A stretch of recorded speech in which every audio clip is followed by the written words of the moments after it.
नमस्कार, जय श्री महाकाल। दोस्तों, आज एक बहुत ही अलग तरह के विषय, बहुत अलग तरह की वस्तु पर आप ध्यान चाहूँगा मैं। जो आज की चर्चा का विषय है वो है गोलोचन। इसको गोरोचन भी कहते हैं, गोपित्त भी कहते हैं, मंगला भी कहते हैं, पेट निवारणी भी कहते हैं। ये कई नामों से जानी जाती है और इसका मैं समझता हूँ पूरी दुनिया में हर जगह इसका उपयोग होता है।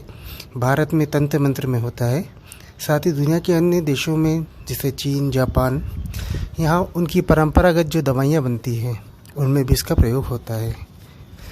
गोलोचन वर्तमान में बहुत ही दुर्लभ पदार्थ है, बहुत ही दुर्लभ वस्तु है। इसका मूल्य वैश्विक बाजार में सोने के मूल्य से भी ज़्यादा माना जाता है, आंका जाता है। यह गाय और बैल दोनों से प्राप्त होता है, किंतु भारत में इसका जो विक्रय होता है सिर्फ गाय के से प्राप्त गोलोचन के दावे के साथ ही बेचा जाता है। यह बात पूर्ण रूप से सत्य है कि इसे गाय की मृत्यु के पश्चात ही प्राप्त किया जा सकता है, वो भी शल्य क्रिया द्वारा।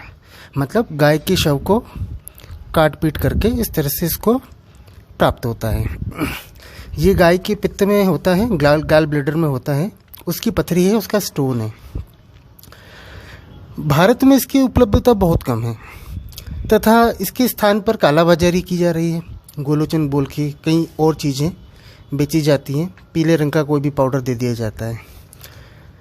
अगर उपयोग की बात करें तो गोलोचन का उपयोग पूरी दुनिया में किया जाता है। इसका उपयोग देश और संस्कृति, मान्यता इन पर आधारित होता है। जैसे भारत में इसका उपयोग पूजा पाठ, तंत्र मंत्र, वशीकरण में किया जाता है तथा इसे बहुत ही पवित्र वस्तु माना जाता है। वही चीन और दुनिया के अन्य देशों में इसका उपयोग गंभीर रोगों में बनाई जाने वाली दवाओं में, पारंपरिक दवाओं में किया जाता है। इसमें विशेष करके वे दवाइयाँ जो किडनी, हार्ट, न्यूरोलॉजिकल डिजीज़, इस तरह की अत्यंत गंभीर और जानलेवा बीमारियाँ जो होती हैं उनके लिए इसका उपयोग किया जाता है। भारत में मुख्य रूप से इसका प्रयोग वशीकरण और तंत्र साधना में किया जाता है। इसका उपयोग धन से जुड़ी साधना जैसे अष्टलक्ष्मी साधना, कुबेर साधना आदि में इसका प्रयोग अनिवार्य माना जाता है। ऐसा माना जाता है कि इसके बिना पूजा अधूरी मानी जाती है। साथ ही इसका प्रयोग पितृदोष, घर में वास्तु दोष के निवारण हेतु बहुत ही सर्वमान्य है। शास्त्रों में भी इसका उल्लेख मिलता है। पितृदोष और वास्तु दोष एक ऐसे दोष हैं जो व्यक्ति को नहीं, समूचे परिवार को प्रभावित करते हैं। देखने में ये भी आता है कि पूरा घर विनाश हो जाता है, घर का अकाल मृत्यु होना, धन हानि होना, हमेशा कोई ना कोई अस्वस्थ रहना, इस तरह की चीज़ें देखने में आती हैं। इसे सिद्ध कर तिजोरी में या सेफ में रखने से अप्रत्याशित रूप से धन आगमन के मार्ग प्रशस्त होते हैं। इसे मंगला भी कहा जाता है। इसे सिद्ध कर घर में रखने से जीवन में मंगल होता है, मंगल चीज़ें होने शुरू होती हैं।